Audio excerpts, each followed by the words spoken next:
Bismillahirrahmanirrahim. Assalamualaikum warahmatullahi wabarakatuh. Innal hamdalillah nahmaduhu wa nasta'inuhu wa nastaghfiruh wa na'udzu billahi min syururi anfusina wa min sayyiati a'malina. May yahdihillahu fala mudhillalah wa may yudhlilhu fala hadiyalah. Asyhadu an la ilaha illallah wa asyhadu anna Muhammadan abduhu wa rasuluh. La nabiyya ba'da. Amma ba'du. Pertama-tama yang paling utama, marilah kita panjatkan puji syukur kita atas kehadirat Allah Subhanahu wa taala yang telah memberikan kita beribu-ribu nikmat, di antara nikmat iman, nikmat Islam, serta nikmat sehat walafiat, sehingga kita dapat berkumpul di tempat yang insyaallah penuh barokah ini. Salawat serta salam tak lupa kita curahkan kepada baginda Nabi besar kita Nabi Muhammad sallallahu alaihi wasallam. Allahumma sholli wa sallim wa barik alaihi sallallahu alaihi, yang telah membawa kita dari zaman jahiliyah ke zaman Islamnya, dari zaman kegelapan hingga zaman terang benderang seperti sekarang. Oke. Dengan adanya saya di sini, saya ingin memberikan sepatah, dua patah, atau tiga patah yang saya beri judul sebaik-baiknya manusia ialah manusia yang bermanfaat bagi manusia lainnya. Oke. Jadi manusia itu adalah makhluk sosial yang kita tahu ya. Makhluk sosial di mana manusia yang tidak bisa hidup sendiri. Manusia itu harus selalu berdampingan dengan manusia lainnya. Karena memang jika kita membutuhkan sesuatu pasti kita minta tolong orang kan. Nah, maka dari itu kita sebagai manusia ciptaan Tuhan, ciptaan Allah Subhanahu wa taala, kita wajib menjadi manusia yang bermanfaat bagi orang lain. Kalau misalkan kita mendapat musibah, pasti nggak mungkin kan kita sendiri, pasti kita harus menolong ke orang lain. Nah, maka dari itu kita harus menjadi manusia yang lebih baik. Dan di saat ada orang kesusahan harus kita tolong, karena kalau misalkan kita tidak tolong,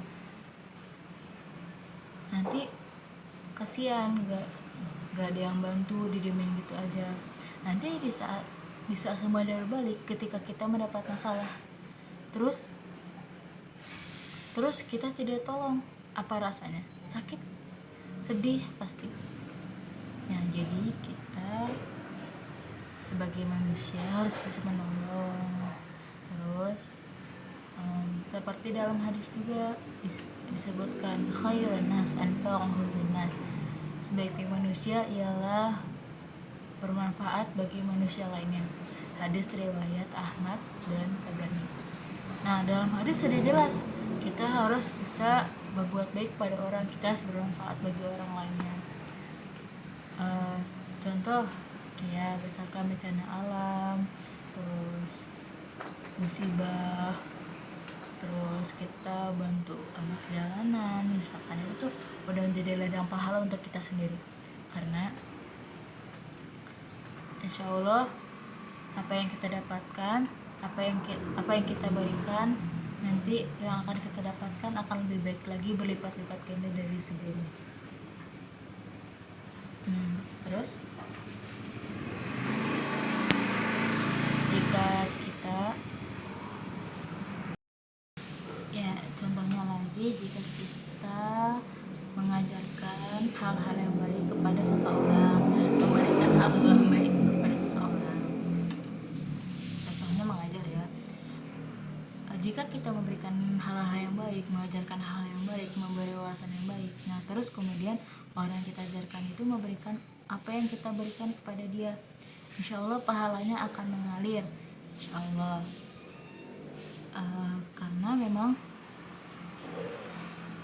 jika kita berbuat baik, insya Allah hal yang baik itu pula akan datang ketika kita seperti itu. Ibu,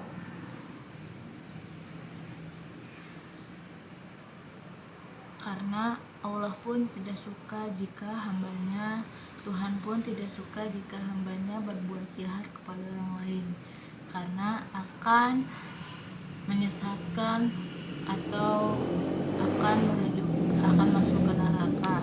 Contohnya kayak buat santet biasanya gitu kan, kalau orang-orang perkampungan gitu, iri sama orang datangnya ke dukun, iri sama orang ntar apa kita ngelakuin hal apa itu yang bisa merugikan orang lain. Sedangkan dia jika kita kesusahan kita tolong, itu tuh tidak bagus seperti itu. Jika ada orang melakukan baik untuk kita, kita pun harus melakukan baik untuk mereka. Kan yang sudah dijelaskan di hadis tersebut, kita harus bisa bermanfaat untuk orang lain, ya, bukan memanfaatkan orang lain, ya. Mungkin cukup sekian, kurang lebihnya mohon maaf.